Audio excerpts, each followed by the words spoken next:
crime and punishment under state law in late medieval Scandinavian society. The formation of societies in history is inextricably linked to the development of the legal institution, which is one of the most important institutions in this process. The same institution was also of great importance in the Scandinavian countries. In this region, assemblies called thing were councils. These councils had extensive powers to administer justice more effectively. They compiled customary practices into general law. The shaping of their societies increased further between the 9th and 12th centuries in Scandinavia. This situation led to the reshaping of society and other institutions. Roman and ecclesiastical laws in Europe were also affected by this change. However, it is clear that pagan features remain present in some of the laws. In this narrative, we will explain how this system works, what offenses are committed, and what punishments are applied. We will work. State laws. It is a well-known fact that the institution of law plays a crucial role in all societies. The legislative institution is undoubtedly the basis of the institution of law in the Nordic countries. This is the case in Scandinavia, as in all countries. This area also had a very early history. There was a kind of assembly called thing. These assemblies had much wider powers than those of today. These assemblies were the first to compile existing customary crime and punishment under state law in late medieval Scandinavian society. The formation of societies in history is inextricably linked to the development of the legal institution, which is one of the most important institutions in this process. The same institution was also of great importance in the Scandinavian countries. In this region, assemblies called thing were councils. These councils had extensive powers to administer justice more effectively. They compiled customary practices into general law. The shaping of their societies increased further between the 9th and 12th centuries in Scandinavia. This situation led to the reshaping of society and other institutions. Roman and ecclesiastical laws in Europe were also affected by this change. However, it is clear that pagan features remain present in some of the laws. In this narrative, we will explain how this system works, what offenses are committed, and what punishments are applied. We will work. State laws. It is a well-known fact that the institution of law plays a crucial role in all societies. The legislative institution is undoubtedly the basis of the institution of law in the Nordic countries. This is the case in Scandinavia, as in all countries.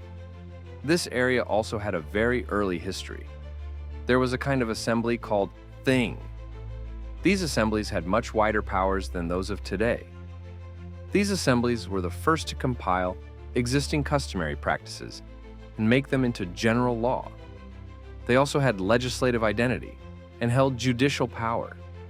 Furthermore, the king, or partly executive power, due to the selection of chiefs and some of their religious activities. The exact age of the thing in Scandinavia is unclear, but it is evident that it has a long history. However, many researchers assert that this institution dates back to 500 AD. It was an institution that existed in the past. It is also important to note that these assemblies were organized during the Viking Age and were a common occurrence in Scandinavia. They are so common in the community that they are used. However, it is incorrect to state that the legislative power in all things existed. On a smaller scale, these assemblies usually functioned as a court or an advisory council with an enforcer. The Althing and other general assemblies, known as councils in medieval Scandinavian law, are the institutions where texts are formed. A region that sends delegates to an Althing is known as a law territory. These law territories are the Althing. This is the name given to the places where these assemblies were held. These places resemble a state, so the legal texts that emerged in them are also called state laws. From the beginning of the 9th century, decisions taken in these meetings were compiled and transcribed. The transfer of the material began in the 12th century.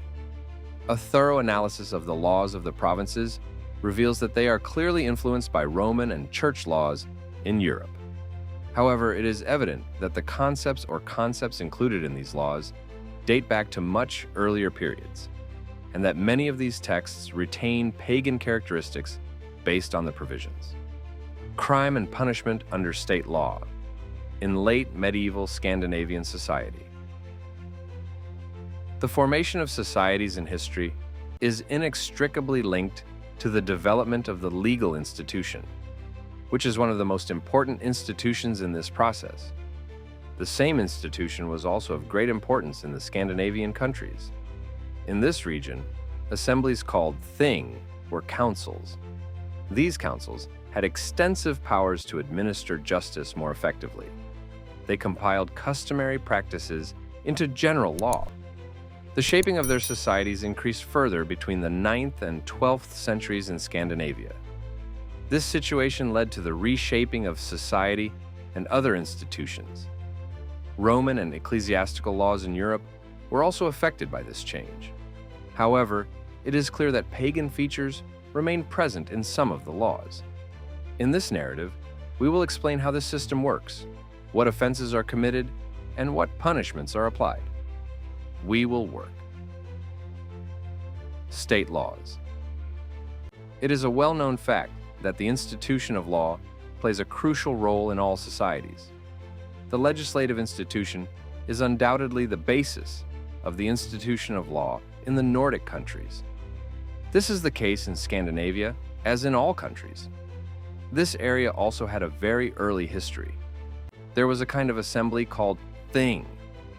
These assemblies had much wider powers than those of today. These assemblies were the first to compile existing customary practices and make them into general law. They also had legislative identity and held judicial power. Furthermore, the king, or partly executive power, due to the selection of chiefs and some of their religious activities. The exact age of the thing in Scandinavia is unclear, but it is evident that it has a long history. However, many researchers assert that this institution dates back to 500 AD. It was an institution that existed in the past. It is also important to note that these assemblies were organized during the Viking Age and were a common occurrence in Scandinavia. They are so common in the community that they are used. However, it is incorrect to state that the legislative power in all things existed. On a smaller scale, these assemblies usually functioned as a court or an advisory council with an enforcer. The Althing and other general assemblies, known as councils in medieval Scandinavian law, are the institutions where texts are formed. A region that sends delegates to an Althing is known as a law territory. These law territories are the Althing. This is the name given to the places where these assemblies were held. These places resemble a state, so the legal texts that emerged in them are also called state laws. From the beginning of the 9th century, decisions taken in these meetings were compiled and transcribed. The transfer of the material began in the 12th century. A thorough analysis of the laws of the provinces reveals that they are clearly influenced by Roman and Church laws in Europe. However, it is evident that the concepts included in these laws date back to much earlier periods, and that many of these texts retain pagan characteristics based on the provisions. Crime and punishment under state law in late medieval Scandinavian society. The formation of societies in history is inextricably linked to the development of the legal institution, which is one of the most important institutions in this process. The same institution was also of great importance in the Scandinavian countries. In this region, assemblies called thing were councils. These councils had extensive powers to administer justice more effectively. They compiled customary practices into general law. The shaping of their societies increased further between the 9th and 12th centuries in Scandinavia. This situation led to the reshaping of society and other institutions. Roman and ecclesiastical laws in Europe were also affected by this change. However, it is clear that pagan features remain present in some of the laws. In this narrative, we will explain how this system works, what offenses are committed, and what punishments are applied. We will work. State laws. It is a well-known fact that the institution of law plays a crucial role in all societies. The legislative institution is undoubtedly the basis of the institution of law in the Nordic countries. This is the case in Scandinavia, as in all countries. This area also had a very early history. There was a kind of assembly called thing. These assemblies had much wider powers than those of today. These assemblies were the first to compile existing customary practices and make them into general law. They also had legislative identity and held judicial power. Furthermore, the king, or partly executive power, due to the selection of chiefs and some of their religious activities. The exact age of the thing in Scandinavia is unclear, but it is evident that it has a long history. However, many researchers assert that this institution dates back to 500 AD. It was an institution that existed in the past. It is also important to note that these assemblies were organized during the Viking Age and were a common occurrence in Scandinavia. They are so common in the community that they are used. However, it is incorrect to state that the legislative power in all things existed. On a smaller scale, these assemblies usually functioned as a court or an advisory council with an enforcer. The Althing and other general assemblies, known as councils in medieval Scandinavian law, are the institutions where texts are formed. A region that sends delegates to an Althing is known as a law territory. These law territories are the Althing. This is the name given to the places where these assemblies were held. These places resemble a state, so the legal texts that emerged in them are also called state laws. From the beginning of the 9th century, decisions taken in these meetings were compiled and transcribed. The transfer of the material began in the 12th century. A thorough analysis of the laws of the provinces reveals that they are clearly influenced by Roman and church laws in Europe. However, it is evident that the concepts included in these laws date back to much earlier periods, and that many of these texts retain pagan characteristics based on the provisions. On iron. The judicial system employs the use of an oath as a common practice in courts, both to exonerate the defendant and to strengthen the plaintiff's claim. It was common practice to ask for an oath. The oath was of such importance that it was performed in a specific ceremony. Temples and various forms of worship were used for this purpose, as well as in oaths. Rings were also used and believed to be sacred. This ring is made of silver and dipped in the blood of a sacrificed ox. The person who comes to the temple and places their hand on this ring in the presence of witnesses takes their oath. At this time, there were at least 2 adults who had to be witnesses. The Viga Glum saga provides an example that proves Glum was not responsible for the death of his enemy, Thorvald Krok. Despite the suspicion among the people, the evidence is clear. Althing then demanded that Glum swear at the thing that he did not commit the murder. The temple houses a silver ring, weighing at least 3 ounces. This ring has been soaked in the blood of sacrificed oxen to make it red. It is used for worship and vows. Glum took the ring in his hand and swore that he did not kill Thorvald Krok, that he was not at the scene of the crime, and that he was not there at the time of the incident. A person has 2 options during a trial: prove their rightfulness or challenge the other side to a duel. A duel was a legal act that could only take place in the presence of witnesses. Let me be clear. If someone dies during a fight, it is not murder. Similarly, in the courts, some people have no witnesses and no evidence to defend themselves. When he runs out of trump cards, he duels as a last resort. One person challenges. A duel is only considered legal if certain conditions are met.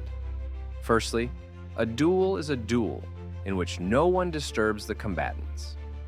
In an environment where he could not, in fact, duels were held on islands where only the participants were present in the early days. The Scandinavian word for duel is, in fact, holmganga. The root of the word holm is island.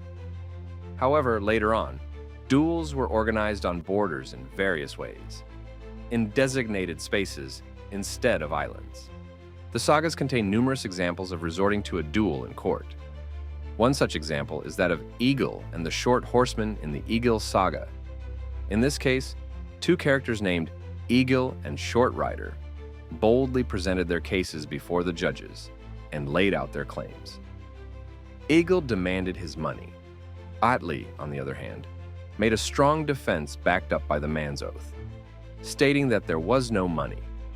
Atli told the judges that Egil was ready to swear an oath. Egil was desperate and said he would not accept Atli's oath. He added, "I will show you another way to get justice. We will fight one-on-one here in the thing, and the victor will inherit." Atli accepted the challenge. The objective of the methods of execution practiced during this period is to please the claimant. Ultimately, the defendant wants the other party to suffer the same victimization that he has suffered. The most common form of punishment in medieval Scandinavian society was ransom from the criminal. In murder cases, there is no agreement between the parties. Ransom is often used to prevent the emergence of blood feuds. The payment of ransoms could be in cash or in kind. This was so widespread that no standard was formed. For example, the Gulathing law states that a cow is worth 2 ounces. The creditor is entitled to receive the full value of the cow as ransom. The cow must be at least 8 years old and mature enough to conceive. The animal must have its teeth, tail, eye, udder, feet, and horn intact and be available. Furthermore, oxen, unspoiled horses, sheep, land in full ownership, ready-made cloth, wool, or linen clothes could also be used for ransom. Ships are only used as a last resort, and only if they are sturdy and won't wear out the first oars. Weapons can be ransomed, but only if they are not used to kill the deceased. The weapon itself cannot be offered as ransom. A homegrown slave of at least 15 years of age can be ransomed. Ransom was a fundamental aspect of Scandinavian society, extending even to criminal activities. These were classified into 2 distinct categories, depending on whether they could be ransomed or not. Ransom refers to crimes that are so serious that they cannot be redeemed. Gulathing. In the law, such acts are referred to as nithing crime, i.e., the worst crime, and are recognized. Those who commit crimes of this nature are permanently outlawed and exiled abroad. All of it was confiscated. The Gulathing laws categorically define some of these offenses as follows: breaking into someone else's house and killing the owner, killing a person after surrendering, despite promising someone else their safety, murder with sticks or stones, even if there is grave provocation, the clothing of a person killed or wounded on the battlefield, or looting weapons. These offenses are less serious than those classified as ubotamal. The crimes for which a ransom payment is deemed sufficient are called utlegdarmal. However, if the offender fails to pay the ransom after committing the aforementioned crime, they will be declared an outlaw. However, the illegality here applies to ubotamal crimes, which have lighter sanctions than those imposed for provocation. The most important of these acts is provocation. This can result in manslaughter, wounding, insulting personal dignity, bodily assaults, behaviors against personal freedoms, and crimes such as robbery. Icelandic law also classifies utlegdarmal crimes. A maximum of half an ounce of silver or its equivalent was considered a petty crime. Crimes that could be ransomed with wealth were also classified as such. Any crime punishable by a ransom worth more than an ounce is considered a capital crime. Another common method of punishment was to declare them outlaws, in line with the old customary law. In Norway and Iceland, it was common practice to outlaw the killer rather than demand a ransom. The English term outlaw refers to this punishment. It is a sentence that strips the person sentenced of all legal and social protection. It is crucial for such individuals to be isolated and alone. They are called junglemen to show that they are pushed out. This means that anyone can kill them and not be sanctioned for it. He wouldn't stop. In the Egil saga, King Eirikr outlaws Egil in Norway and declares his blood to be free for all. Such people are also subject to exile. The word outlaw also means exile. The Egil saga clearly outlines two penalties for outlawing: light and heavy. Classification. A person who has committed two offenses that warrant being declared a minor outlaw is sentenced to one penalty of full outlawry. It is our understanding that the classification of this punishment as light or heavy is determined by whether the offender is allowed to return to their homeland. State law is clear. Being declared an outlaw means you are cut off from all help. Otherwise, there would be other punishments in place. Those who help or abet a person declared illegal under the Frostathing laws will face the same penalty. Gulathing law is clear on this issue. A person may be subject to this penalty, even if they have not aided or abetted criminals, if they have a duty to do so and have not fulfilled it. If a farmer is declared illegal, they must remove their land from their property within 5 days. Similarly, the offender's relatives are also held accountable for carrying out this punishment. If the person in question has not been expelled from the land within 5 days, his relatives will be required to pay a fine of 40 marks. Furthermore, it is essential to understand the elements of crime, criminality, and punishment in Scandinavian society. In Scandinavian society, there are different crimes and forms of punishment. The first of these is crimes against a person's right to life or dignity. The most important of these is that murder trials, perhaps among the most complicated cases of the period, are coming. Before a murder case can be heard, it must be established that it was, in fact, murder. The fact that it happened must be established by witnesses. The Gulathing law is as follows. The spouse of the deceased, or the heir if there is no spouse, must be sent immediately to the four-way thing to send a signal arrow for his call on the day the crime was committed. If you see someone in the forest, you must tell the first person you meet. The thing in the family of the deceased or a third party will then proceed with the collection. A thing meeting is held at the crime scene on the day of the murder or the next day. Once there are 27 participants, the meeting will commence for the purpose of hearing the case. Furthermore, the Gulathing and Frostathing laws are clear on the matter of punishment. The first punishment for a convicted murderer is execution. However, this was not the case for the murderer. Ransom, blood money, or being declared an outlaw were not applied more frequently. The most important reason for this is to prevent blood feuds between relatives of the person. This is called the death penalty. However, if it had to be carried out, there were certain procedures. For example, executions could not take place at night.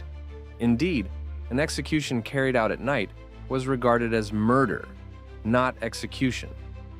This is related to the case of Egil. There is a reference to this in the saga. Egil is sentenced to death. His friend, however, cannot be executed at night, as this would be murder. Kuta law is clear. The murderer must first pay a heavy ransom for a murdered Gotlander. The full ransom is 3 gold marks, set for foreigners, and the ransom is 10 silver marks.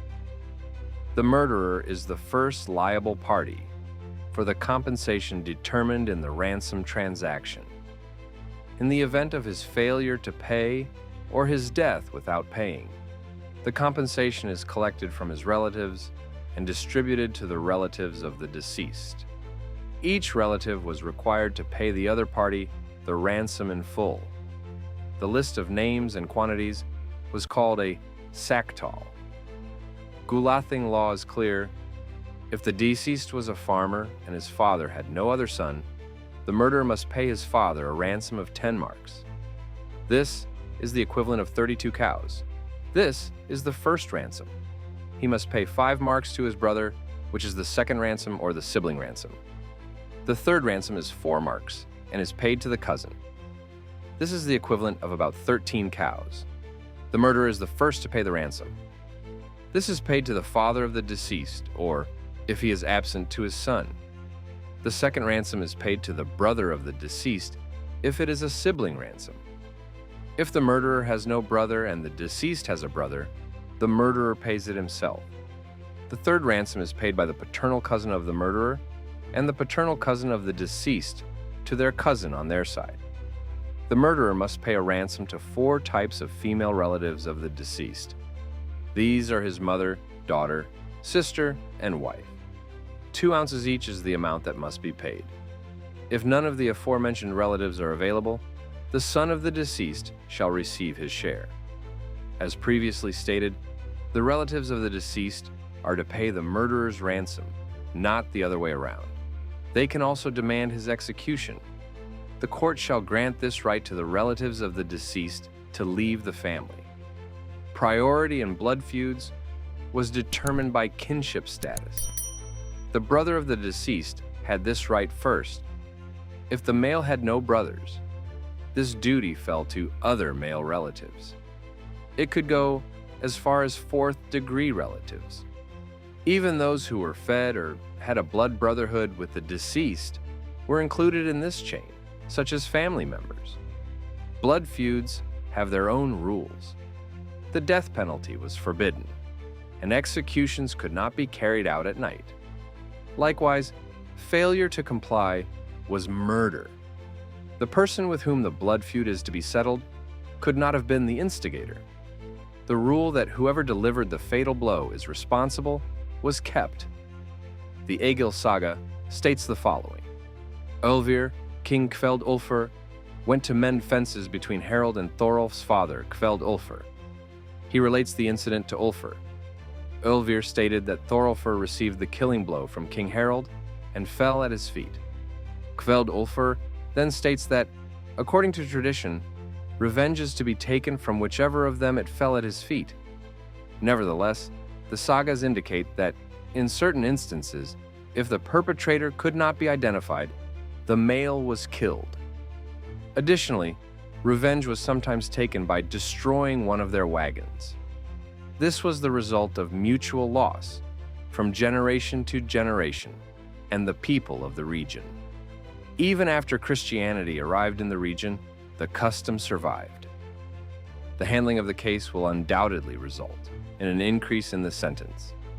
Conversely, there are a number of issues that will lead to a reduction.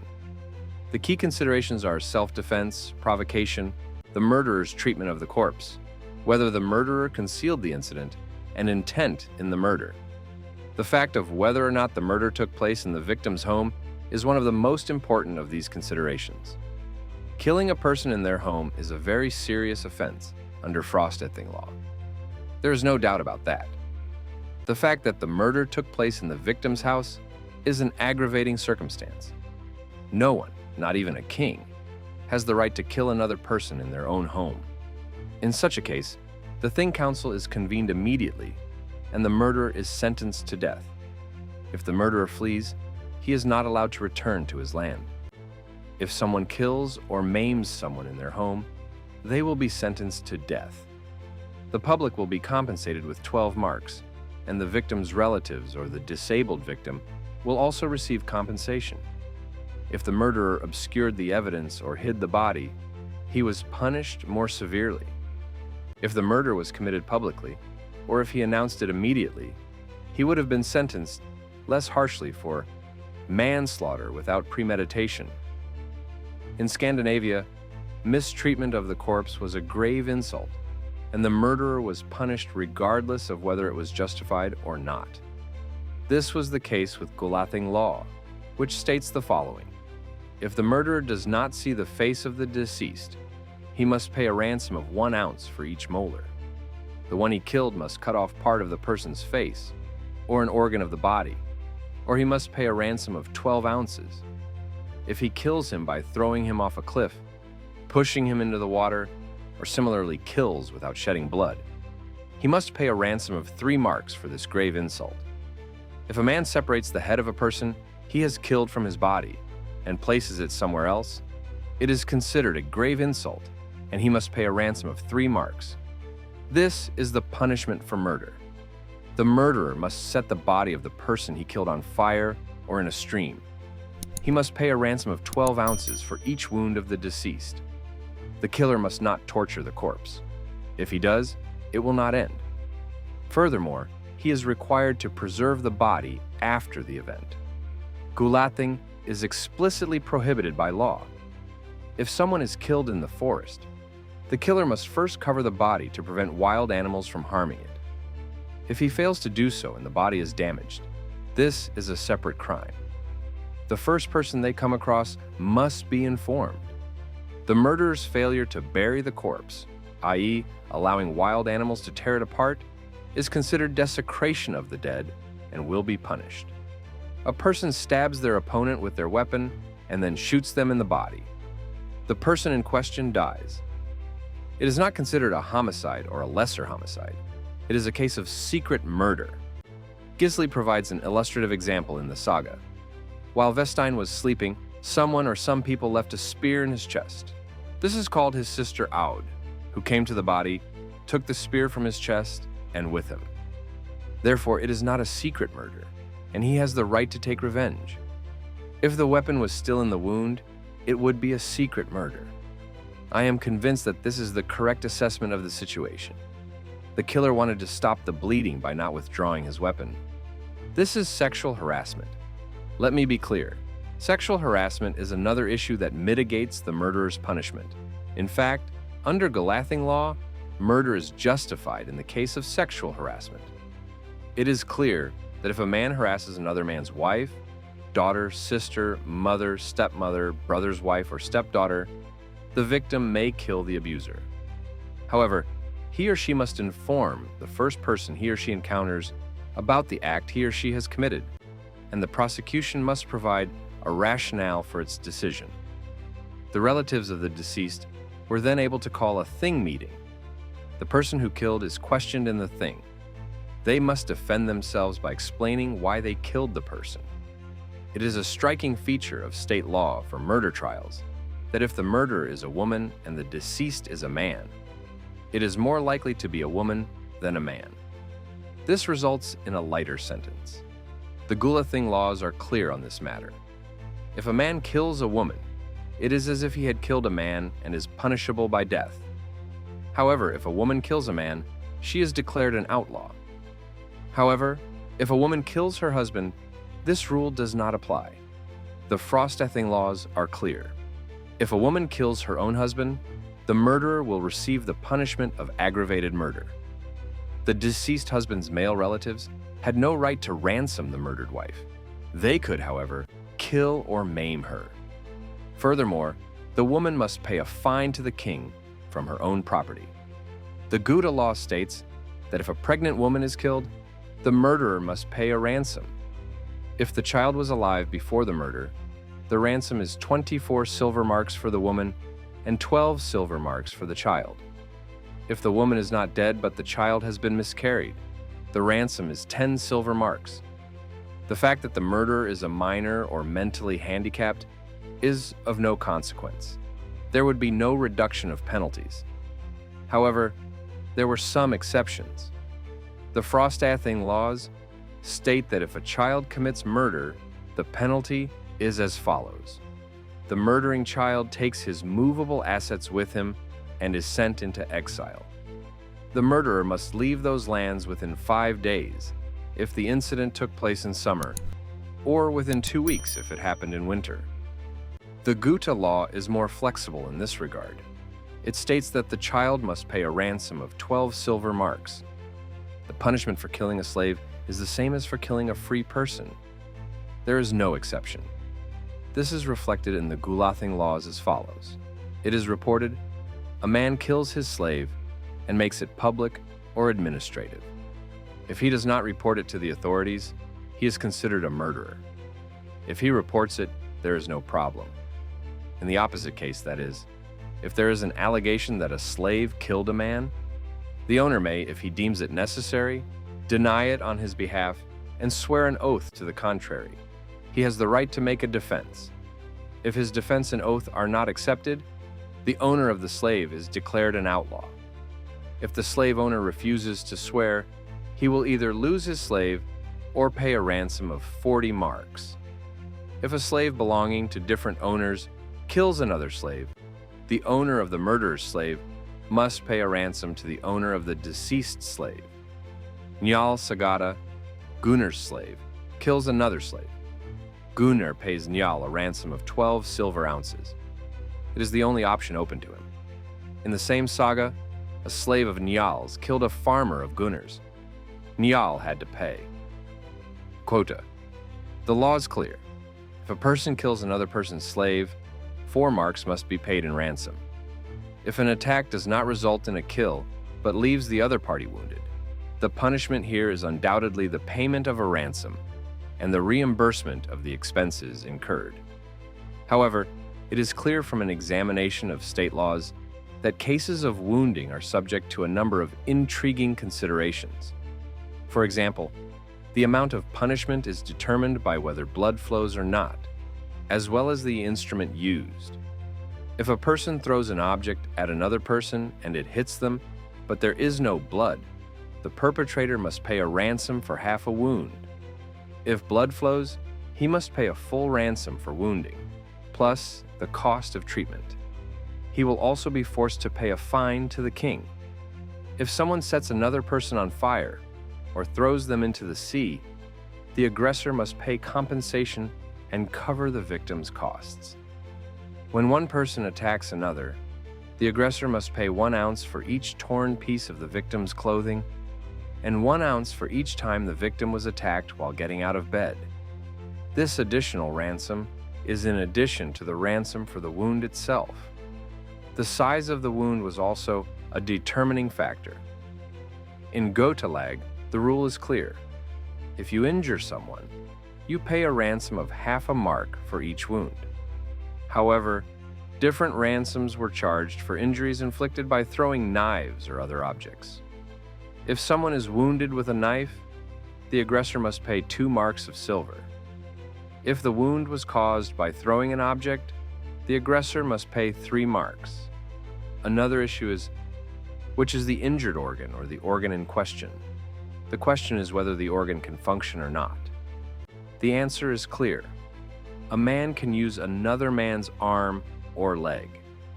If he cuts off his thumb, he is declared an outlaw and all his property is confiscated. 12 ounces for the thumb, half an ounce for the testimony finger, and the middle finger. The mark pays a ransom of 3 ounces for the ring finger and 1 ounce for the little finger. The same goes for the toes, half of the fingers on the hand, the same amount in ransom. 12 ounces if he cuts his nose, 3 marks if he cuts his upper lip. If he cuts out an eye, he pays 3 marks. If he cuts off an ear, he pays 6 ounces. He also pays for the victim's upkeep. The penalty is half for each front tooth that is broken. The mark must pay a ransom of 2 ounces for a canine tooth and 1 ounce for a molar. The Galathing laws also address animal cruelty to humans. They stipulate that a person may give any animal to another person if it causes harm, and that the owner of the animal must dispose of it. If the animal is kept, the owner must pay a fine of 40 marks. A similar practice is seen in the crime of wounding committed by slaves. If a slave injures a free person, the slave's owner must either come to an agreement with the injured person or remove the slave from the territory of the law. If a man wounds another man's slave, he must keep his wound open until it heals, and until the slave is provided with food. The slave's master must also be compensated and must pay damages. It's insignificant compared to what it is today. In Scandinavia, criminal sanctions were imposed for certain behaviors. Insults against personal rights were also a form of punishment. In Scandinavia, there were 2 types of insult. The first type of insult was a verbal attack, called tungunid. This offense includes various forms of insulting behavior, such as songs containing insulting lyrics and insults. In particular, songs with incantations believed to bring bad luck to the other party were often the subject of complaints, as the words were more likely to be seen as offensive. The second type of mockery is called trenid. The most important example of this is when a person carves various signs of humiliation on another person. These are, in fact, the caricatures of today. This crime was so offensive that it was considered a crime against humanity. Those who committed it could be declared outlaws. Similarly, anyone who made claims that were obviously untrue was treated like a werewolf. For example, if a man is a woman or a werewolf, as evidenced by the claim that names forbidden to address people in Gotland are available. If someone is called a robber, a thief, a murderer, or a slave when they do not possess these attributes, the person who made the claim is punished by paying a ransom of 3 ounces. Furthermore, certain behaviors were deemed insulting. It was a crime to cut off the tail of someone else's horse, or to cut off the horse while the owner was on its back. It was also a crime to frighten the owner into falling. One person attacking another without justification will be punished. The attacker's front tooth was broken at the meeting. Damaging someone else's weapon is seen as an insult and results in a fine of 6 ounces. Furthermore, the damaged weapon must be repaired or a replacement provided. Adultery is a serious offense in Scandinavian society. In particular, married women committing this crime are addressed more clearly. This is based on the fact that it is considered an insult to the honor of the woman's husband or fiancé in the law. The law is clear on this matter. If a married man commits adultery with a married woman and is caught, he must pay 40 marks in compensation to the woman's husband or face death. The woman's husband decides which of these applies. If a man sleeps with another man's fiancée, the second man can demand compensation from the first. The amount is set at the value of a girl of that status. It is the ransom required to rescue him in case he falls. 1. If a man kissed another man's wife, he had to pay a fine of 3 marks. Rape is another sexual offense, apart from adultery. In this regard, Guda's law is clear. A man shall not be allowed to take a woman from Gotland. If he rapes her and she proves it, he shall pay her 12 silver marks in ransom. If the rape victim was not a Gotlander, the penalty is 5 marks. If the perpetrator is a slave, the penalty is 6 ounces. It is indisputable that crimes of economic value are just as serious as murder in Scandinavian society. Theft is the most important of these. The penalty for theft is clearly defined in the Gulathing law. If a thief is found guilty, they will either be declared an outlaw or killed. If the stolen item is worth less than an airtog, the thief will not be beaten to death or killed by a group of people, or by throwing stones and peat of a size that does not cripple. The Gudalag laws in Sweden broaden the scope of what is considered petty theft. In the case of the theft of a commodity worth 2 ounces or less, this petty theft is punishable by a fine of 6 ounces. If he steals something worth between an ounce and a mark, he is taken to the thing and punished by a full ransom. If he committed the same offense again, he would be executed. If he steals something worth more than 1 silver mark, he is executed. Ibn Fadlan wrote about his trip to Russia in his Sayahat name, citing information to support this. If they catch a thief, they hang him from a tree with a strong rope around his neck. The rope is left there until it breaks, or the body is carried away by the wind and rain. In the event of non-payment of debt, the Gulathing law is clear. The procedures to be applied to the person who does not pay are as follows. If the debtor fails to pay the debt on time, the creditor will summon him to his house and ask for witnesses to confirm the debt. The creditor repeats this demand 3 times. If the debtor fails to pay again, he will be charged with robbery and summoned to the thing on charges of trespassing. The debtor's closest male relative, starting with the next of kin, must offer to pay the debt. However, if none of them will take it on, the debtor must pay the debt until it is paid in full. In the case of a woman debtor, the consent of her male relatives is required. This can be given without a thing meeting or a public announcement. At a thing meeting or at a banquet, the debtor offers his child to serve the creditor instead of himself, in the presence of a large number of witnesses. The debtor could do so for at least 3 marks. The debtor or the person assigned to the creditor in his place would be a slave to the creditor until the collection was finished. If the debtor attempted to escape, he would be enslaved by the creditor. The creditor can transfer the person who has become a slave because of their debt to someone else or sell them. Anyone who did so would be subject to a fine of 40 marks. If the buyer knew the person was not a real slave and still purchased him, they would also be fined 40 marks. If the creditor was not satisfied with the debtor's service, he had 2 options. Either give the debtor 2 weeks to pay the debt or take him to the thing, where he could offer his male relatives to pay the debt to them. If the male relatives still refused, the creditor could disable the debtor in any part of his body. Conclusion: the Scandinavians undoubtedly shaped the social and political landscape of Northern Europe. It is clear that it has changed profoundly, and the question is how. The answer lies in the justice system. The systematic functioning of the justice system in this way is also a kind of customary practice based on the compilation of practices into a general law based on customary law. The main point of interest here is customary law. This ensured that the moral and spiritual state of society was also taken into consideration and formalized in law. Ultimately, regardless of whether it is perceived as positive or negative, it is evident that a significant transformation has occurred among the Scandinavians.